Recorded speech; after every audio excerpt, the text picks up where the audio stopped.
কারো লাশ পড়েছিল ছাদের এক কোণে, কারো নিথর দেহ সিঁড়িতে, আর ছোট্ট শিশুটির মরদেহ মিলল খাটের নিচে। এ যেন এক ভাষাহীন শব্দের ভয়ানক হত্যাকাণ্ড।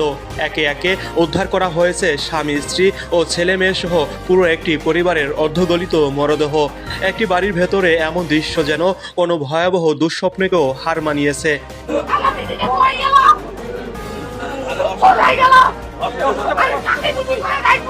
এমন এক ভয়াবহ নৃশংস হত্যাকাণ্ড ঘটেছে রংপুর শহরে। শনিবার 22 আগস্ট দিবাগত রাত 10টায় রংপুর মহানগরীর মাসুয়াপাড়া এলাকার একটি বাড়ি থেকে মরদেহগুলো উদ্ধার করে পুলিশ।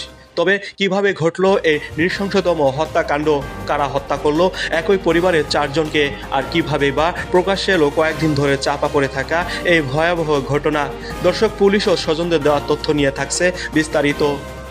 নৃশংস হত্যাকাণ্ডের শিকার হয়েছেন পরিবারের কর্তা রংপুর জেলা স্কুলের সাবেক শিক্ষক গণপতি চক্রবর্তী ওরফে জুয়েল, তার স্ত্রী প্রীতিলতা চক্রবর্তী ওরফে ভোলা, মেয়ে পার্থী চক্রবর্তী এবং 5ম শ্রেণীর শিক্ষার্থী 12 বছরের ছেলে প্রিয়ম চক্রবর্তী।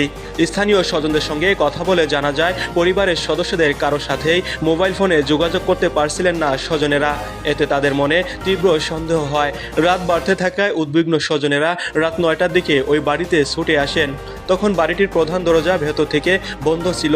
দীর্ঘক্ষণ ডাকাডাকি করেও ভেতর থেকে কোনো সাড়া শব্দ না পেয়ে স্থানীয়দের সহায়তায় পাশের বাড়ির প্রাচীর টপকে ভেতরে প্রবেশ করেন স্বজনেরা। ঘরের জানালা খুলতেই তাদের চোখে পড়ে ভয়াবহ দৃশ্য। ঘরের ভেতরের জিনিসপত্র ছিল এলোমেলো, চারিদিকে ছড়িয়েছিল নানান সামগ্রী, আর বাতাসে ছিল পচা দুর্গন্ধ। তৎক্ষণাৎ খবর দেওয়া হয় পুলিশকে। পুলিশ সদস্যরা বাড়ির ভেতরে প্রবেশ করে প্রথমে সিঁড়ির কাছে দেখতে পান মা প্রীতিলতা ও মেয়ে প্রার্থীর মরদেহ। এরপর ঘরের ভেতরে তল্লাশি চালিয়ে খাটের নিচ থেকে উদ্ধার করা হয় 12 বছরের শিশু প্রিয়মের মরদেহ। কিন্তু তখনও পরিবারের কর্তা গণপতি চক্রবর্তীর কোনো সন্ধানই মিলছিল না। এক পর্যায়ে পুলিশ সদস্যরা বাড়ির ছাদে উঠে যায়, আর সেখানে ছাদের এক কোণে পাওয়া যায় গণপতি চক্রবর্তীর নিথর দেহ। পুলিশের ভাষ্য, তাদের প্রত্যেকের শরীরে ছিল ক্ষতবিক্ষত আঘাতের চিহ্ন। একই বাড়ির ভিন্ন ভিন্ন জায়গায় পড়ে থাকা 4টি মরদেহের এই দৃশ্য যেন মুহূর্তে নাড়িয়ে দিয়েছে গোটা এলাকাবাসীকে। পুলিশের ধারণা, 2-3 দিন আগেই তাদের হত্যা করেছে দুর্বৃত্তরা।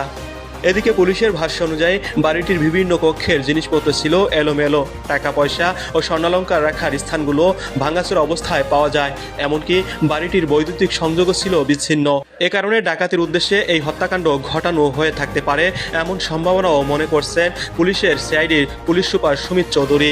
আমি এখানে দেখলাম ছাদের উপরে একজন পুরুষ মানুষের ডেড বডি পেয়েছি, মানে ডিকম্পোজ হয়ে গেছে 3-4 দিন আগে ব্লাস্ট হবে সম্ভবত। এটা পরীক্ষা নিরীক্ষা করে বলা যাবে কতদিন আগের। তবে আপাত দৃষ্টিতে মনে হচ্ছে ডিকম্পোজিশন দেখে মনে হয় 3-4 দিন আগে।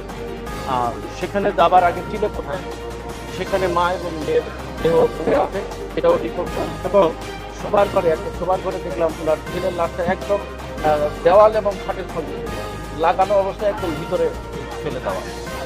হত্যা করা হয়েছে আপাত দৃষ্টিতে আমি যেটা পেলাম এখানে, তাদের বৈদ্যুতিক সংযোগটা বিচ্ছিন্ন এবং পারিপার্শ্বিকতা ভিতরের যে অবস্থা, তাতে আমার মনে হয়েছে প্রাথমিকভাবে আমি মনে করছি এটা ডাকাতির ঘটনা। তবে তদন্ত না করে ঠিক কথা বলা যাচ্ছে না। তাদের সমস্ত মানে আসবাবপত্র যেগুলোতে আমরা সাধারণত টাকা পয়সা বা গহনাপত্র রাখি, সমস্ত কিছু তারা ভেঙেছে। তাতে করে আমার মনে হচ্ছে এটা ডাকাতির ঘটনা হতে পারে। বডিগুলো একদম ডিকম্পোজিশন এবং প্রত্যেকের ক্ষেত্রে আমি দেখলাম যে গলায় রশি বা গামছা বা গেঞ্জি এরকম প্যাটার্ন। আমরা এখনো ডিটেলস বডিগুলোকে টাচ করি না,